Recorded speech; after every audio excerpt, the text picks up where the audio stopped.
IPL 2024 season ఎప్పుడెప్పుడు start అవుతుందా అని క్రికెట్ లవర్స్ వేయి కళ్లతో ఎదురు చూస్తున్నారు. వారి ఎదురుచూపులకు తెరదించుతూ ఐపీఎల్ చైర్మన్ మార్చ్ 22 నుంచి ప్రారంభమవుతుందని హింట్ ఇచ్చాడు. ఇదిలా ఉండగా ఐపీఎల్ 2024 సీజన్ ప్రారంభానికి ముందే గుజరాత్ టైటాన్స్కు ఊహించని షాక్ తగిలింది.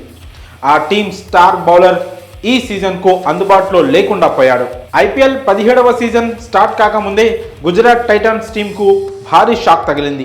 ఆ జట్టు star bowler Team India star pacer Mohammed Shami IPL 2024 సీజన్కు దూరమయ్యాడు.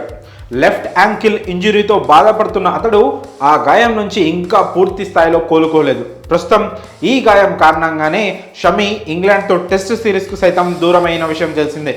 అయితే జనవరిలో లండన్లో ఇంజెక్షన్లు తీసుకున్నప్పటికీ ఎలాంటి ప్రయోజనం లేకపోవడంతో ఆపరేషన్కు యూకే వెళ్ళనున్నాడు షమి. దీంతో మరికొన్ని రోజుల్లో ప్రారంభం కానున్న ఐపీఎల్కు పూర్తిగా దూరం కానున్నాడు. ఇది గుజరాత్ జట్టుకు భారీ షాక్ అనే చెప్పాలి. కాగా ఇప్పటికే ట్రేడింగ్ విధానంతో ఆ టీం కెప్టెన్ హార్దిక్ పాండ్యా ముంబై టీంకు వెళ్ళిపోవడంతో ఆ జట్టు బలహీనపడింది. ఇప్పుడు గాయంతో షమి కూడా దూరం అవడంతో గుజరాత్ టీం మరింత వీక్గా తయారైంది.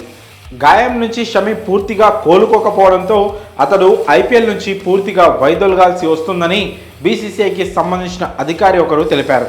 ఇదిలా ఉండగా ఇటీవల ముగిసిన వరల్డ్ కప్ 2023లో 24 వికెట్లు తీసి అత్యధిక వికెట్లు తీసిన బౌలర్గా షమి నిలిచాడు.